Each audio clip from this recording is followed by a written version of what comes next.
When my boss told me I wasn't ready for the next position, I laughed. Not a polite laugh, not a nervous laugh. A deep, guttural laugh that came from somewhere so raw, so broken inside of me, that even I didn't recognize the sound. Then I looked him dead in the eye and said, "You're not ready for growth either." I grabbed my keys, walked out of that office, got in my car, and drove home. And you want to know what I did next? I halted everything. The project I'd been bleeding over for months, the $1 million partnerships I'd closed with my own bare hands, while everyone else was taking credit for work they didn't do. I shut it all down. 3 days later, I had 32 missed calls. 32. Let me take you back to where this all started, because this wasn't just about one conversation. This was about years of being overlooked, undervalued, and treated like I was disposable. I gave that company everything: my time, my energy, my weekends, my sleep. I sacrificed dinners with friends, time with family, my mental health, all of it. For what? For a pat on the back? For a thank you that never came? No. I did it because I believed in what we were building. I believed that hard work would be recognized. I believed that if I just kept pushing, kept delivering, kept being the reliable one, eventually they'd see me. But here's what I learned. Being reliable doesn't make you valuable to some people. It makes you convenient. It makes you the person they can dump everything on, because they know you'll handle it. It makes you invisible, because why would they notice someone who's always just there, always just doing what needs to be done, without complaint? I was the backbone of projects that brought in millions. I was the one staying until midnight fixing problems that weren't even mine to fix. I was the one clients specifically asked for because they trusted me, not the company, but me. And still, when promotion time came around, my name wasn't even in the conversation. Do you know what that feels like? To watch people who did half the work, who showed up late, who took long lunches while you were drowning in deadlines. Do you know what it feels like to watch them get promoted? To hear your boss praise someone else for your ideas? To sit in meetings where your contributions are attributed to someone else's leadership? It burns. It burns in a way that keeps you up at night, questioning everything about yourself. Am I not good enough? Am I doing something wrong? What am I missing? But I wasn't missing anything. The system was broken. The people in charge were broken. And I was breaking myself trying to fit into their narrative of what I should be, instead of demanding they recognize what I already was. So when I finally got the meeting, when I finally sat down with my boss to discuss my career trajectory, I walked in with hope. Stupid, naive hope. I had prepared. I had documented every single achievement, every project I'd led, every dollar I'd brought in. I had testimonials from clients. I had metrics, data, everything you could possibly need to make a case for a promotion. I laid it all out, and you know what he said to me? He said, "Victoria, you're doing great work. Really great. But I just don't think you're ready for the next position. You need more experience. You need to develop your leadership skills. Maybe in another year or two." Another year or two. I'd already given them 5 years. 5 years of my life, and I needed another year or two to prove I was ready for what I'd already been doing. Because let's be clear, I was already doing the job I was asking to be promoted into. I was managing teams. I was handling client relationships. I was making strategic decisions. I was doing everything except getting the title and the pay that came with it. And that's when something inside me just snapped. Not broke. Snapped. Like a rubber band that's been stretched too far for too long. I felt this heat rise up through my chest, into my throat, and before I could stop myself, I laughed. And the look on his face, the confusion, the slight offense, it fueled me. "You're not ready for growth either," I said. And I meant it. This company, this boss, they weren't ready to grow because they couldn't even see the talent sitting right in front of them. They were so comfortable with mediocrity, so satisfied with their little systems and hierarchies, that actually rewarded loyalty to the old ways, instead of innovation and results. I stood up, grabbed my bag, and walked out. I didn't storm out. I didn't slam doors. I walked out with my head high, because for the first time in 5 years, I was choosing myself. I got in my car, and as I sat there in the parking lot, my hands shaking on the steering wheel, I had a moment of clarity. They don't value me. They never will. And if I stay, if I keep playing this game, I'm the one who loses. Not them. Me. I drove home, and the whole way, my mind was racing.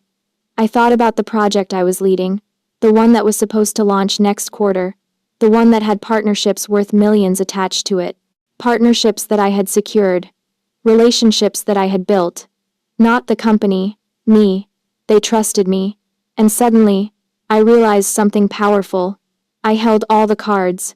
They just didn't know it yet. If you've ever been made to feel small at work, if you've ever been told you're not ready when you know damn well you are, hit that subscribe button.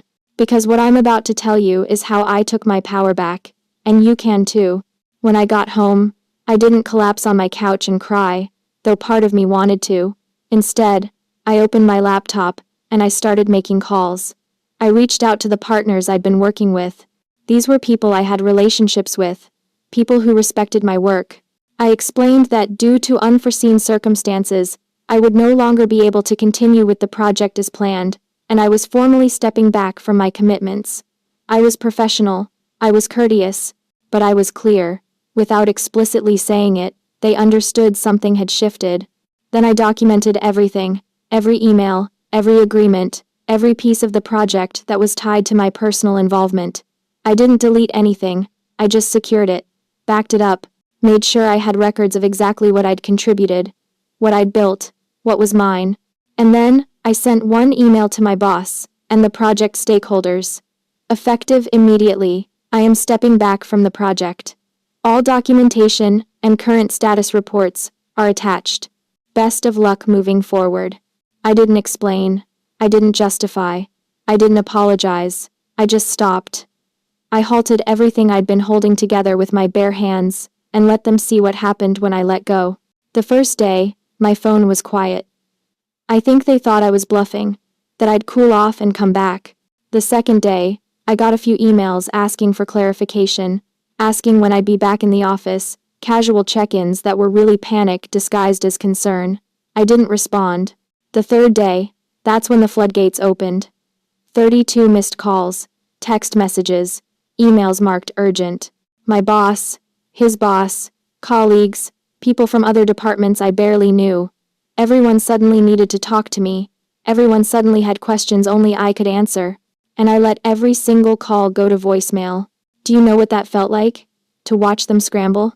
To know that they were finally realizing what I'd been trying to tell them all along, that I wasn't just some cog in their machine, I was essential? It felt like vindication.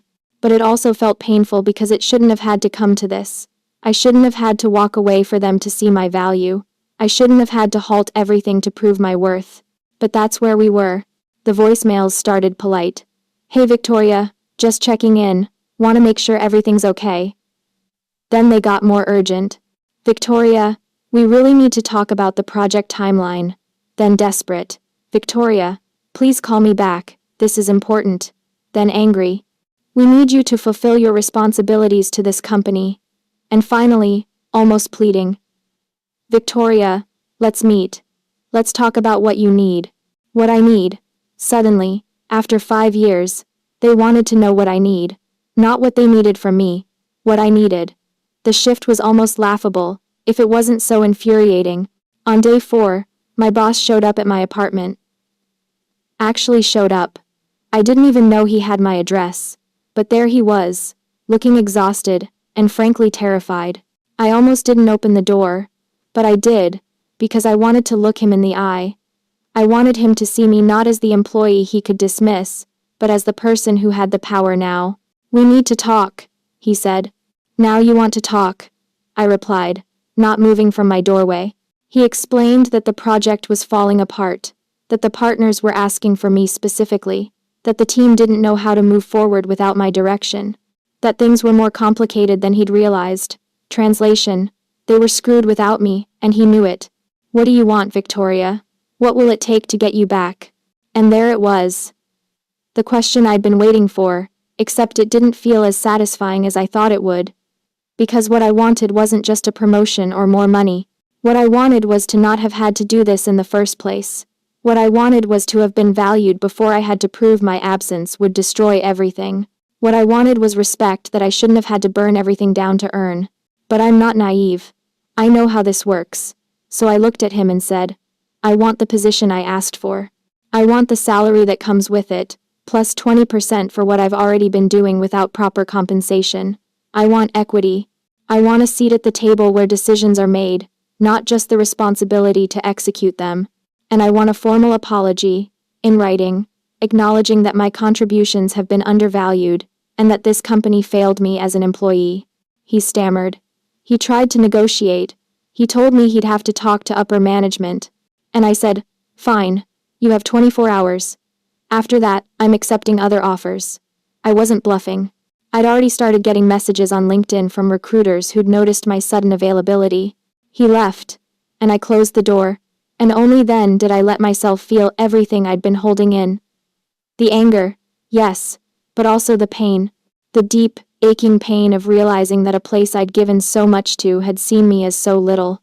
The betrayal of working alongside people I thought were colleagues, maybe even friends, who had benefited from my work without ever advocating for me. The exhaustion of always having to fight to be seen, to be heard, to be valued. I cried. Hard. The kind of crying that leaves you gasping for air, because this wasn't just about a job. This was about my worth as a person, my identity, everything I'd invested in building a career that was supposed to mean something. And it did mean something, just not to the people I'd been trying to prove it to. But through the tears, I also felt something else. Power. Real power. Not the kind that's given to you, but the kind you take back for yourself. I'd spent 5 years waiting for permission to be valuable, and in 3 days, I'd shown them that my value didn't require their permission. It existed whether they acknowledged it or not, and now they had no choice but to acknowledge it or lose everything. The next day, I got a call from the CEO, not my boss, the CEO, someone I'd maybe spoken to twice in 5 years. He wanted to meet in person. We met at a coffee shop, neutral territory. He came with an offer letter, everything I'd asked for, plus a few things I hadn't. The position, the salary increase, equity, a formal letter of apology, and a commitment to review company promotion practices, to ensure this didn't happen to other employees. He slid the papers across the table and said, "We can't afford to lose you. We should have seen that sooner. I should have seen that sooner." And I looked at those papers, at everything I'd fought for, and I felt empty. Not because I didn't want it, but because I'd realized something in those 3 days away. I didn't need them. They needed me. And that changes everything. I could have signed right there, could have gone back, taken my victory lap, enjoyed my new title and salary, but I didn't. Instead, I said, I need time to think about it. His face fell. What's there to think about? This is everything you wanted. No, I said. This is everything I asked for. What I want is to work somewhere that doesn't require me to halt million-dollar projects just to be seen. What I want is a company that values its people before they're forced to prove their worth by leaving. What I want is to not feel this angry and this hurt ever again because of a job. I took the offer letter home, I sat with it for 2 days, and in those 2 days, I had conversations with 3 other companies. Companies that had been trying to recruit me for months, but I'd been too loyal, too committed to my old company to even consider. Companies that saw my LinkedIn, saw my work, and immediately understood my value, without me having to destroy anything to prove it. The offers that came in from those conversations were incredible.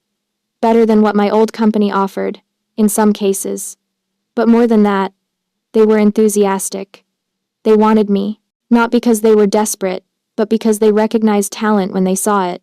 I thought about what I'd been through, the sleepless nights, the anxiety, the constant feeling of not being enough. I thought about my boss's face when he told me I wasn't ready.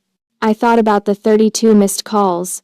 I thought about the CEO scrambling to fix a problem he'd helped create by fostering a culture that overlooked people like me. And I made my decision. I called my boss and told him I was declining their offer. The silence on the other end of the phone was deafening. Then the protests, the promises that things would be different, the attempts to negotiate further. But I was done negotiating. I was done proving myself. I was done being angry and hurt over people who'd never valued me properly in the first place. I accepted an offer from a company that didn't need convincing. They offered me a director-level position, leading a team, building new partnerships, doing work that excited me. And when I told them about what had happened at my previous company, you know what they said? Their loss is our gain. We're lucky to have you. Lucky to have me. When was the last time my old company made me feel like they were lucky to have me? Never. My last conversation with my old boss was short. He asked me to reconsider. He told me I was making a mistake. He said I was burning bridges. And I laughed again, just like I had in his office that day. I'm not burning bridges, I said. I'm just no longer willing to be the bridge that everyone walks across without noticing. You taught me that I'm not ready for growth in your company. And you were right, because I'm ready for growth that you can't offer me. The project I'd halted, it never recovered. Without the partnerships I'd secured, without my leadership, it fell apart within 2 months. The company lost those millions they'd been counting on. People were let go. My old boss was demoted, and I felt nothing, not satisfaction, not guilt, nothing. Because it wasn't my responsibility anymore. It never should have been my sole responsibility in the first place. At my new company, I thrived. Within 6 months, I'd built partnerships worth more than anything I'd done at my old job. My team respected me. Leadership listened to me. I wasn't fighting to be seen anymore, because I was already visible. And the anger that had burned so hot inside me for so long started to fade, replaced by something better. Confidence. Real confidence. Not the kind you fake in meetings or put on your resume, but the kind that comes from knowing your worth and refusing to accept anything less. But I'd be lying if I said the pain went away completely. There are still moments when I think about those 5 years, when I wonder what would have happened if I'd advocated for myself sooner. If I'd set boundaries earlier, if I'd walked away the first time I was overlooked instead of the 15th. The scars from being undervalued don't disappear just because you've found somewhere better. They remind you of what you survived, but they also remind you of what you lost. Time, energy, peace of mind. That's the real cost of working in places that don't value you. It's not just the missed promotions or the lower salary. It's the pieces of yourself you give away trying to be enough for people who will never see you as enough. It's the voice in your head that starts to believe maybe they're right, maybe you're not ready, maybe you're asking for too much. It's the years you spend building someone else's dream while your own gets smaller and smaller. Looking back now, I'm grateful for that moment in my boss's office. Not because I enjoyed it, not because it didn't hurt like hell, but because it woke me up. It forced me to stop waiting for permission and start demanding respect. It showed me that sometimes the best response to being told you're not ready is to show them exactly what they're not ready for: your absence. If you're watching this and you're in a job that makes you feel small, that makes you question your worth, that takes everything you give and still tells you it's not enough, listen to me. You are not the problem. The system that profits from your undervaluing is the problem. The boss who can't see your contributions is the problem. The company culture that rewards mediocrity over merit is the problem. Not you. Never you. You have more power than you think. Your skills, your relationships, your work, it all has value. And if your current employer can't see that, someone else will. But you have to be willing to walk away. You have to be willing to let go of the comfort of the familiar, even when it's hurting you, and step into the uncertainty of something better. That's terrifying. I know it is. I lived it. But staying in a place that diminishes you is more terrifying in the long run, because it kills you slowly, piece by piece, until you don't even recognize yourself anymore. 3 days, that's all it took for them to realize what they'd lost, but it took me 5 years to realize what I'd been losing by staying. Myself. Don't make my mistake. Don't wait until you're so angry and hurt that you have to blow everything up just to be noticed. Start advocating for yourself now. Start setting boundaries now. Start looking for opportunities that align with your worth now. Because your career, your life, it's too valuable to waste on people who treat you as disposable. The 32 missed calls were proof that I was never disposable. I was essential. And so are you. Whatever they've told you, whatever you've been made to feel, you are essential. Your work matters. Your contributions matter. You matter. And any company that can't see that doesn't deserve you. So here's what I want you to do. If you're feeling undervalued, if you're being told you're not ready when you know you are, if you're carrying the weight of projects and relationships that would fall apart without you, document it.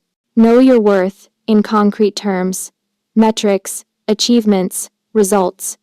Build your case not just for them, but for yourself. And then ask yourself honestly, is this company ready for my growth? Or am I outgrowing this company? Sometimes the answer is painful. Sometimes it means walking away from years of investment, from colleagues you care about, from work you believe in. But if the alternative is staying in a place that will never see you, never value you, never give you what you've earned, then walking away isn't giving up. It's choosing yourself. And that's not selfish. That's survival. My name is Victoria, and I halted $1 million project to prove my worth. But the real victory wasn't in them calling me back. It was in me realizing I didn't need their validation anymore. It was in me finding a place where I'm valued not because I forced them to see it, but because they were looking for me all along. That's what I want for you. Not the anger, not the pain, not the dramatic exit, but the moment on the other side where you realize you were always enough. The job just wasn't. Don't forget to subscribe and share this with someone who needs to hear it. Because we all know someone who's giving too much to a place that gives too little back. Let's change that narrative together. You're not alone in this. And your worth is not up for debate. Remember that. Always remember that.